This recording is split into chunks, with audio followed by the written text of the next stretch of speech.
오늘은 성령강림절 절기를 살아가기도 하며 특별히 순교자 기념주일로 지키고 있습니다.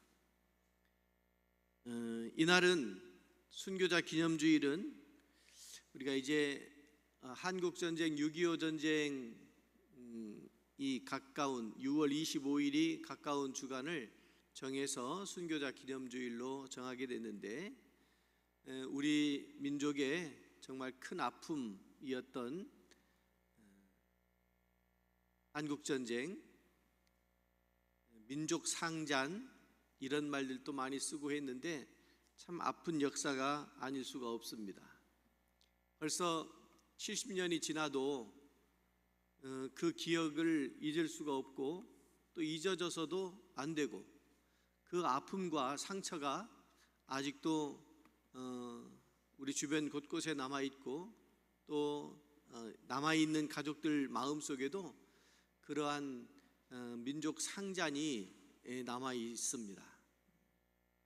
그러면 그런 역사 속에서 우리는 어떻게 그 역사를 이해할 것인가, 그리고 이후에 어떻게 그런 일들이 다시 발생하지 않도록 할 것인가, 이런 것들이 우리들에게 남겨진 숙제가 아니겠습니까?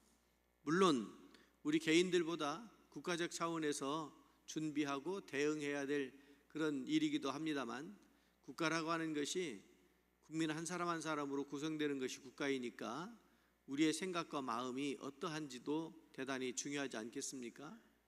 한국전쟁은 정말 많은 일들을 우리에게 남겨주고 많은 아픔을 남겨줬지만, 특별히 기독교인들에게는 이루 말할 수 없는 그런 고통을 남겨주게 되었습니다.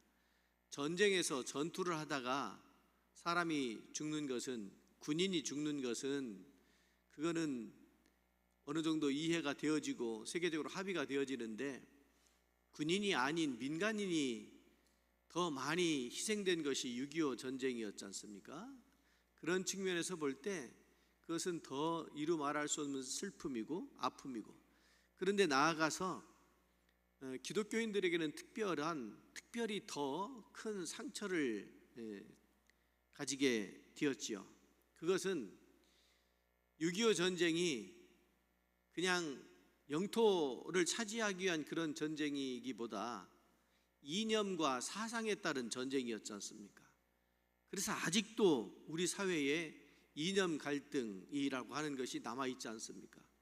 그 이념이라고 하는 것은 공산주의와 기독교 신앙이 정면으로 부딪히게 되는데, 그 정면으로 부딪힌 그 상황 속에서 무력을 사용하는 공산주의에 희생당한 것이 기독교 아닙니까? 그때 정말 수없이 많은 기독교인들이 희생을 당했죠.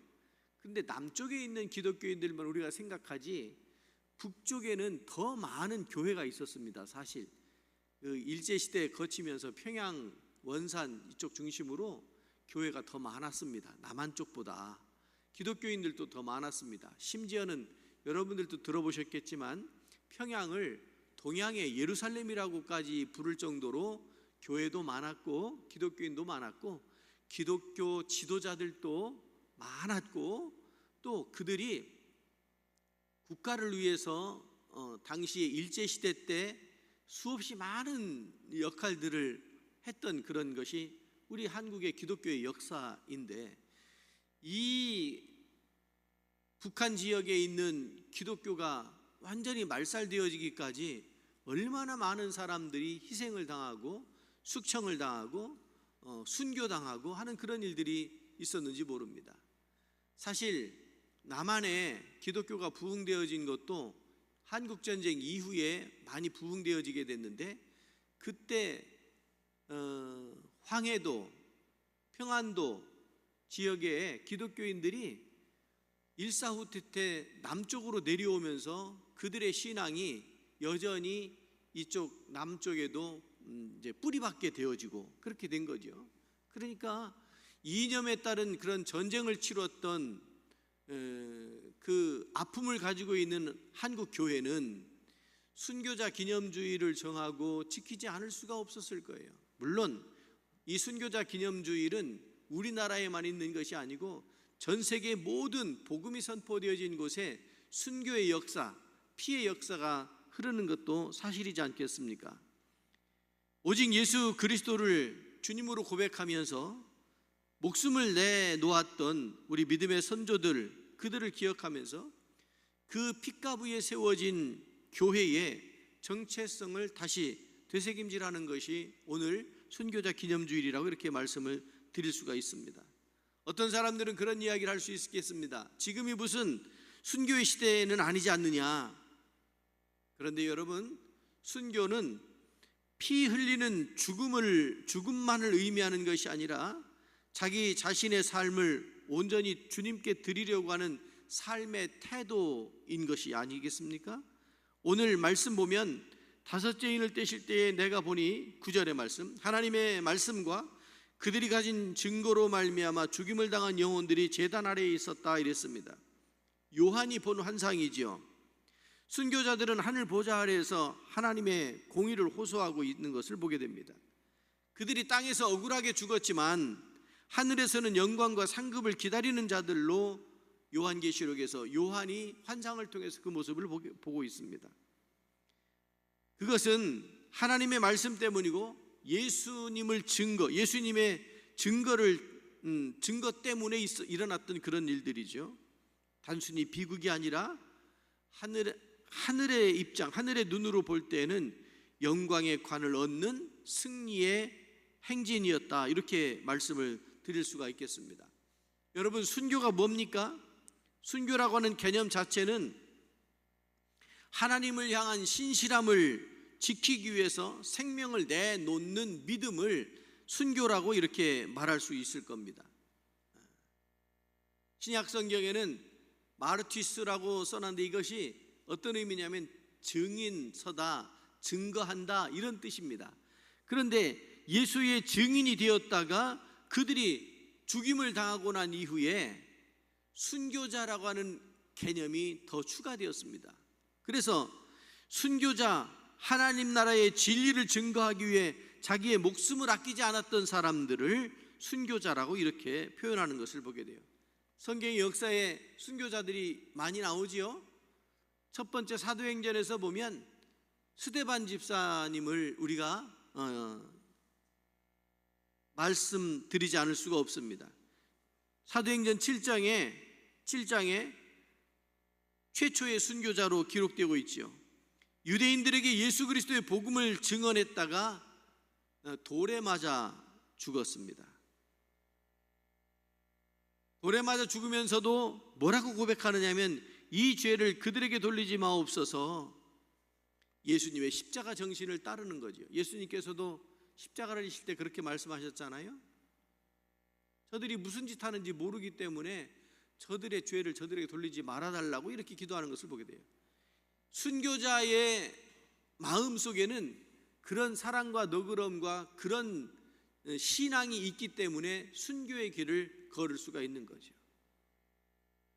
돌에 맞아 죽었다고 하는 것은 돌에 맞아서 피를 흘리고 뭐 이런 정도가 아니고요. 그렇게 해서 피 흘려가지고 죽는 것은 쉬운 일이 아니에요. 그런데 스데반 집사님이 돌에 맞았다는 얘기는 주먹만한 돌들을 계속 던지는 거예요. 나중에 돌이 무더기가 돼서 돌에 압사당했다고 합니다. 돌에 맞아 죽는다는 것이 그런 의미래요. 맞아서 죽는 것보다 돌 무게에 따라 때문에 압사당하는 그런 정도의 순교적인 그 사명을 감당했던 스데반 집사님이고, 세례 요한도 마찬가지로 진리를 외치다가 권력자 헤롯 왕으로부터 미움을 받아서 참수당했잖아요. 사도 바울과 베드로도 교회 전승에 따르면 로마에 가서 그곳에서 거꾸로 그곳에서 목이 잘려서 그렇게 순교당했던 것을 우리는 교회 역사를 통해서 깨닫게 됩니다. 이 순교자들의 공통점이 있는데 그것이 뭐냐면 진리를 외면하지 않았다고 하는 거예요. 복음을 부끄러워하지 않았다라고 하는 거예요. 복음을 놓고 침묵하지 않았다는 거예요. 복음 앞에 부끄럽고 복음 앞에 침묵하고 진리를 슬그머니 외면하고 이런 사람들은 순교의 반열에 들어갈 수가 없고 하나님이 기뻐할 신앙을 가지지도 못하는 거 아니겠습니까? 초대교회뿐만 아니라 신약 성경에서뿐만 아니라 초대교회에도 많은 순교의 역사가 있었습니다. 여러분들이 아시는 것처럼 원형 경기장에서 정말 맹수들의 밥이 되어지는 그런 순교뿐만 아니라 지도자들 중에서도 폴리갑, 이제 성지순례를 가보면 서머나 교회를 가게 되는데 그 서머나 교회가 폴리갑 교부의 기념교회처럼 되어져 있습니다. 그 폴리갑 감독은 86세의 고령이었음에도 불구하고 황제 숭배를 거부하고 내가 내 평생 하나님이 나를 버리지 않으셨는데 내가 어떻게 하나님을 버릴 수 있느냐, 이 고백을 하고 순교를 당합니다. 이그나티우스도 마찬가지로 로마로 끌려가면서 나는 하나님의 미랄입니다, 로마의 짐승 이빨에 갈려져서 참된 그리스도의 제자가 되기를 원합니다, 이렇게 고백하는 것을 보게 돼요. 순교자들의 피는 교회를 세우는 씨앗이 되었습니다. 그리고 복음이 확장되어져 가는 것을 보게 됩니다. 우리 한국교회도 마찬가지로 많은 순교자들이 나왔지요. 한국교회도 순교의 피 위에 세워진 교회라 이렇게 말할 수가 있을 겁니다. 우리 지역에도요, 이 일사후 때 어떤 일이 있었느냐면 제가 섬겼던 사마교회에 한국전쟁 끝나고 목사님이 2분이 생긴 거예요. 왜 그랬느냐면 이 행정적인 미스라고 생각이 드는데 있는데 월남한 피난 온 목사님이 또 파송을 받게 된 거예요. 어떤 일이 있었는지는 모르겠지만, 그래서 여러분 지역 교회의 역사를 어떻게 이해하시는지 그것도 이해할 필요가 있는데, 그래서 교회가 나눠지게 됐어요. 그래서 사마 1위에는 사마교회, 외챙이에는 사마교회, 찬동에는 찬동교회가 세워지게 된 거예요.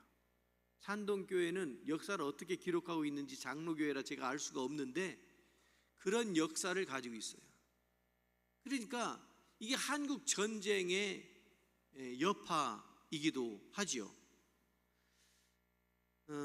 우리 교회는 1961년에 설립되었으니까 전쟁하고는 무관하다고 생각될지 모르지만 그 영성이 한국전쟁 이후의 영성이 우리가 다 바닷가 아닙니까? 배 타고 다 피난 오신 분들이 많았지 않습니까? 그분들이 항구마다 다 이렇게 정착을 하면서 그들의 신앙에 의해서 교회들이 세워지고 그 신앙이 이렇게 흘러오게 되는데, 일제시대 때는 그랬죠. 주기철 목사님 여러분 잘 아시지만 신사참배 문제 때문에 내가 어떻게 전능하신 하나님을 두고 신사에 참배할, 내가 참배할 분은 오직 전능하신 하나님뿐이다, 이 고백을 하고 순교를 당한 거예요. 손양원 목사님도 여러분 기억하시죠? 손양원 목사님도 그 공산당에 의해서 손양원 목사님 때는 북한에 있는 공산당이기보다 남한에 있는 남로당 때문에 남로당 공산당이었을 거라고 생각이 되어지는데, 그들에서 여순 사건 때 그때 순교당하고 자녀들 죽임당하고 그러지 않았습니까? 전쟁 이후에는 정말 교회 다닌다고 잡아다가 저 수문에다 세워놓고 그냥 빠뜨려 죽였어요. 그런 역사를 가지고 있어요. 순교지를 가서 보면 내가 이 자리에 섰다면 어떻게 할까? 저들이 총 쏘기 전에 먼저 뛰어내릴까? 물속에서 살아남는 것이 더 쉽지 않겠어? 총 맞고 빠지는 것보다?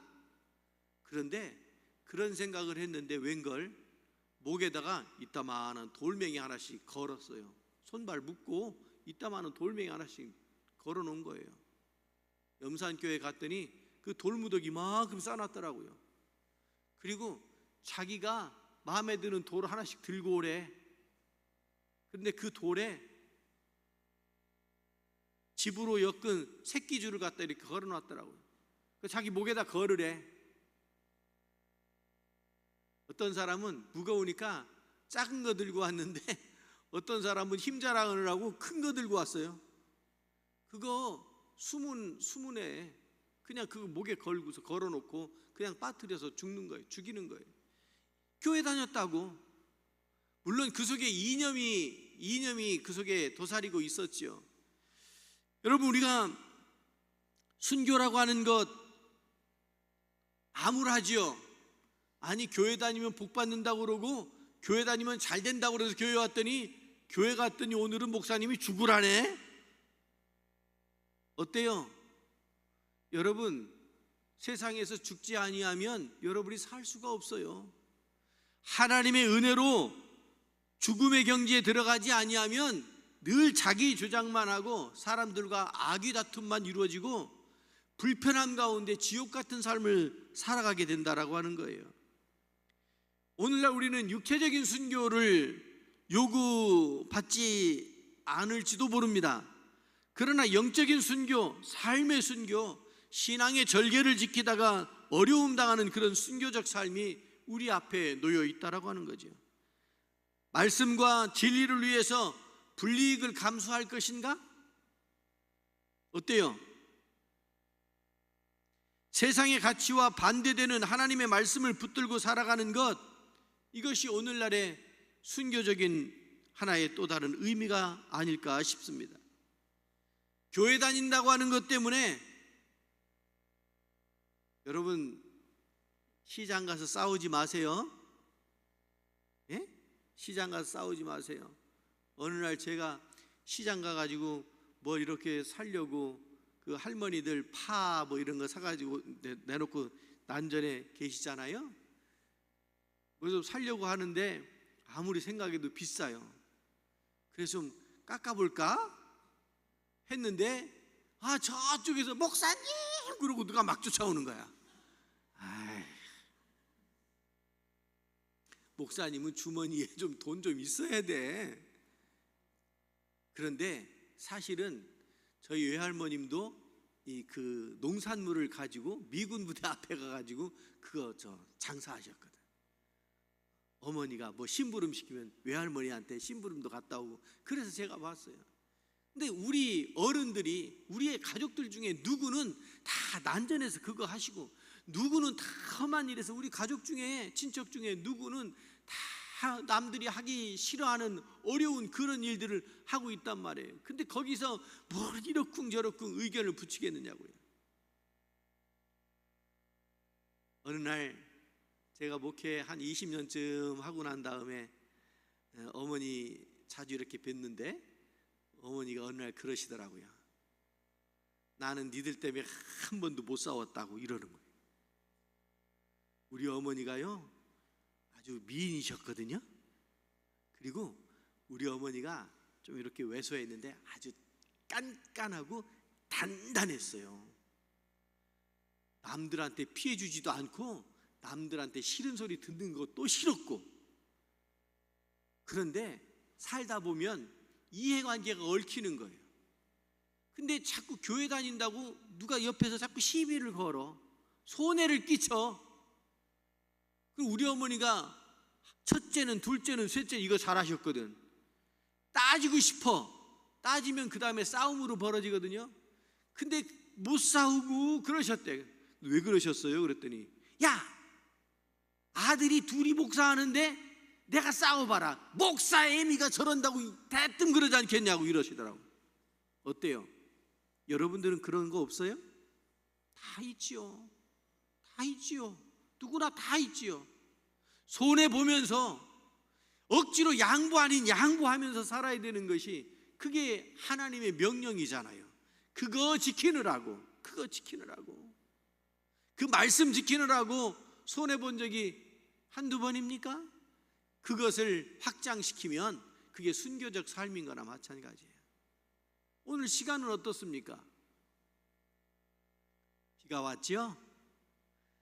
하여튼 비가 오면 풀들만 신나는 것 같아. 그래서 너무 보기가 그래가지고 명아주 뭐 이런, 이거요 딱 마르면 안 뽑혀요. 떡 부러지기만 하지. 어제 저녁 때 몇 개 뽑아봤더니 재미가 얼마나 재미있는지 쏙쏙 뽑혀. 뿌리가 이만큼 깊은데도 쏙 뽑혀. 제가 그거 뽑으면서 아이고, 우리 교회 성도님들 밭에 나가가지고 이 재미를 보고 싶을 텐데 내일은 교회 와야 되는구나. 여러분, 지금 급하게 해야 할 그 일을 놓고 남들은, 교회 안 다니는 사람들은 지금 아주 바빠 정신 없어요.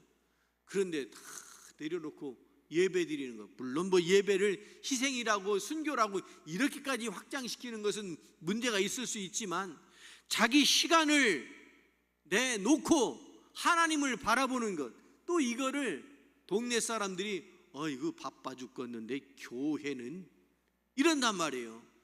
이런 상황들이 순교적인 삶인 거죠. 자기 삶의 형편은 어떤지 하여튼 그런 것들도. 제가 교회 건축을 하면서 헌금합시다, 우리 신앙 고백으로 헌금합시다. 그런데 다 형편들이 고만고만해서 목표도 정하지 않았어요. 그러나 여러분들 마음에 감동되는 대로 헌금합시다. 그리고 저는 이쪽 교회에서 옮길 때 퇴직금과 함께 전별금을 넉넉히 주셨어요. 그래서 그거를 그 교회 건축하는데 그대로 다 헌금을 했어요. 제가 해야 또 다른 분들도 할 거 아니에요? 여러분들 그렇게 생각하죠? 목사님이 얼마 하는지가 기준이 되죠? 아니야? 그 기준 삼지 마세요.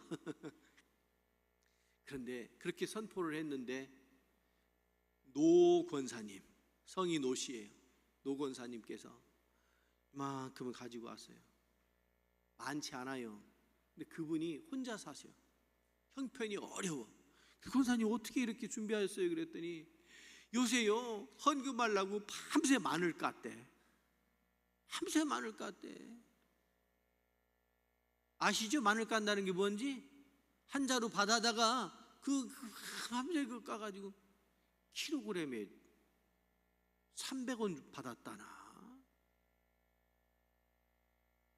여러분, 자기 희생 없이, 자기 헌신 없이 어떻게 자기 신앙이 고백이 되어지느냐고요.